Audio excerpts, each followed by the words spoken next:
Gerang bakbakan ni Casimero at ni Luis Neri inaabangan sa Japan matapos ang technical knockout win ng Pinoy boxer. Muling nabuhay ang sigla sa mundo ng boxing matapos ang matagumpay na pagbabalik ni John Neriel Cuadro Alas Casimero kasunod ng kanyang impresibong panalo sa Aichi Japan. Isa na namang mainit na pangalan ng lumutang na gustong makasagupa ng kampo ng Pinoy, ang kapwa bad boy ng boxing na si Luis Neri. Sa kakatapos lang na boxing event sa Psycho X/Volume 4 sa Aichi Sky Expo, pinatunayan ng dating 3-division world champion na may asim pa siya. Tinalo ni Casimero ang dating Japan Youth Super Bantamweight champion na si Tomo Mizukoshi sa pamamagitan ng 5th round technical knockout. Matatandang galing si Casimero sa isang masakit na pagkatalo noong Oktubre laban yan kay Kyunosuke Kameda dahil upang lumutang ang mga usap-usapan na baka panahon na para siya yung magretiro. Ngunit dahil sa kanyang pagpabagsak kay Mizukoshi gamit ang isang malakas na left hook, tila malayo pang dulo para sa angas ng Pinas. Agad na nagpahayag ng pagnanais si Casimero na makarap ang dating 2-division world champion na si Luis Neri. Ang potensyal na laban nito ay binansagang Akudo Taiketsu o ang pagharap ng mga pasaway sa ring. Maging si Daiki Kameda, isang dating world champion, boxing commentator sa BEMA at kapatid na promoter ni Casimero na si Koki Kameda ay sumang-ayon sa kapanapanabik ng matchup na ito. Matindi ang kanyang mga suntok at talagang tinapos niya ang laban. Magiging napakasaya at interesante na panoorin kung magsasagupa sila ni Neri, ani ni Kameda. Pero bakit nga ba ito inabangan mga kwento? Una, estilo. Parehong agresibo at hindi umatras sa palitan ng suntok. Pangalawa, reputasyon. Parehong kontrobersyal at kilala sa kanilang angas sa loob at labas ng ring.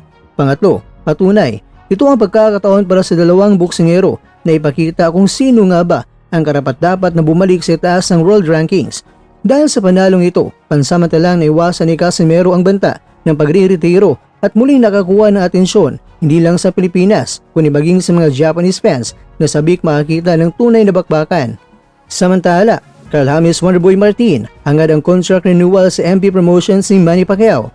Matapos ang isang impresibong streak sa ilalim ng prestiyosong boxing outfit, muling nagpahayag ng pagnanais ang undefeated Pinoy prospect na si Carl James Wonderboy Martin na manatili sa ilalim na pangangalaga ng MP Promotions ng boxing legend na si Manny Pacquiao. Ayon sa ulat ng sports journalist na si Sir GM Siasat, opisyal na na-expire ang kontrata ni Martin matapos ang kanyang ika-4 na laban sa ilalim ng nasabing promosyon. Ang huling laban ni Martin mga kakwento sa ilalim ng MP Promotions ay ang kanyang tagumpay laban yan kay Aran Dipay noong Oktubre na naging bahagi ng selebrasyon para sa 50th anniversary ng Trela in Manila. Pero bakit nga ba malaga ang MP Promotions para kay Martin? Well mga kakwento, sa pamumuno ni Sean Gibbons sa pagangat ng karera ni Martin sa international stage sa tulong na organisasyon ni Pacquiao. Una, nagkaroon si Martin ng mga pagkakataon na makapagsana at lumaban sa labas ng bansa. Pangalawa, napanatili niya ang kanyang malinis sa record na 27 wins sa tulang talo. Mas nailapat siya sa mga rankings para sa isang world title shot sa Super Bantamweight Division.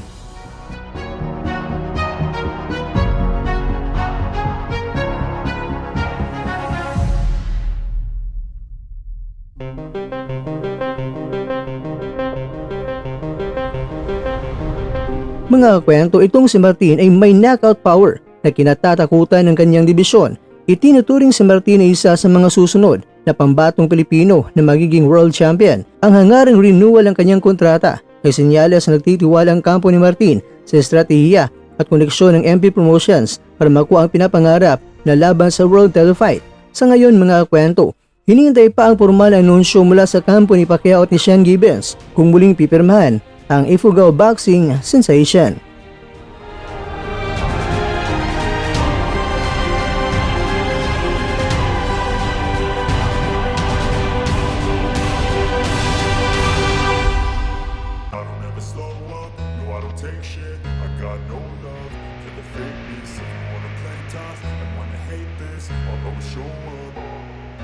I don't ever slow up, no I don't take shit. I got no love for the fakeness. If you wanna play tough and wanna hate this, I'll always show up and make a statement. I don't ever slow up, no I don't take shit. I got no love for the fakeness. If you wanna play tough and wanna hate this, I'll always show up and make a statement. Everything I do so instinctive and so passionate.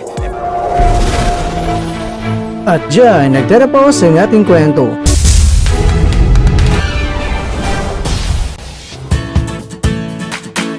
Maraming salamat mga kakwento sa inyong panonood. Pero baka naman mga kakwento ay nagustuhan niyo po ang kwento natin ngayon. Baka pwede niyo po akong mabigyan dyan ng like, subscribe at pa-click na rin sa bell button.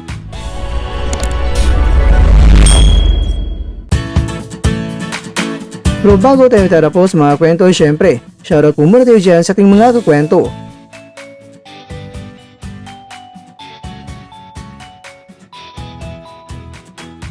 At ikaw kwentong nanonood ngayon, shoutout sa'yo dyan. Bueno, hanggang dito na po muna ang ating kwentuhan. At abangan nyo na po ating susunod na video. At dito lang po yan sa isang channel na kung saan maaring ito'y mga kwentong di pa na kwento sa inyo.